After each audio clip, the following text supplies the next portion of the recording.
So ayun, magandang araw ulit sa inyong lahat at welcome ulit sa ating panibagong video. So ngayong araw, meron na naman tayong gawa ng opinion video doon sa tanong ni Sir. Pero bago ang lahat, shoutout ko muna ang aking mga solid supporters at saka kapamilya ko. No? So sa akin, maswerte pa rin ako dahil nga lagi kong naririnig or napapanood no, pagka tayo ay nagsisimula pa lamang gumawa ng mga content is ang unang hindi susuporta sa iyo is yung mga kaibigan nyo, yung pamilya nyo, pero sa akin kabaliktaran ang nangyari. No? So shout out sa inyong lahat. Hindi ko na kayo isa-isahin kaya pinagsama-sama ko na lahat dyan sa ano. No? So shout out.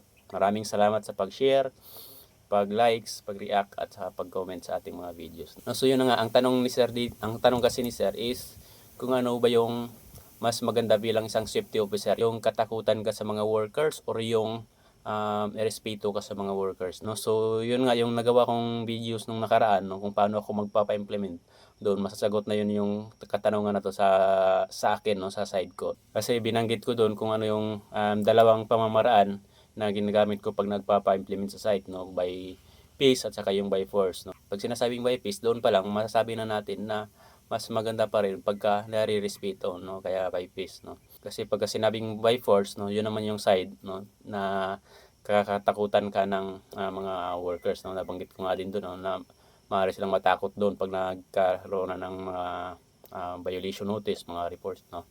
Yung mga ganun, magkakaroon na sila ng record, no, yun yung by force or doon sila natatakot.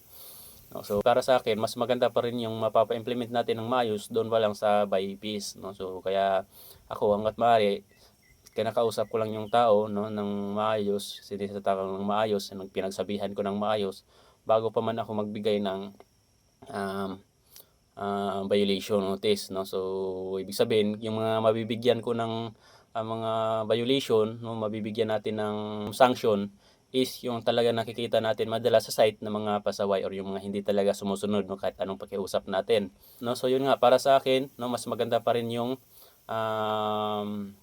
mas nirerespeto tayo, no. Kasi pagka doon tayo sa kinakatakutan, no, sumusunod lang yung mga worker pag nandyan ka, pero pagkaalis mo, babalik naman yan sila sa dati, you know. Iba yung sa may respeto sa'yo kasi nga kahit wala ka, lagi nilang naisip na ito sinabi sa akin ni safety, no, lagi ko itong tatandaan dahil nga ganito, ganyan, no.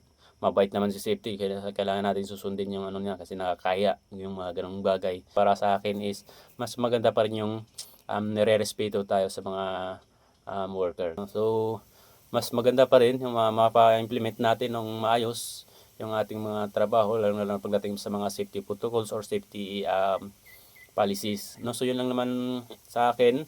Sa side ko, depende pa rin naman yan sa mga kasama nating safety officer, depende pa rin naman yan sa inyo kung paano kayo magpapa-implement. Pero para sa akin, mas maganda kung ang safety officer is inirerespeto kaya tayo sinusunod, no. So yun lang, maraming salamat and God bless. Thank you.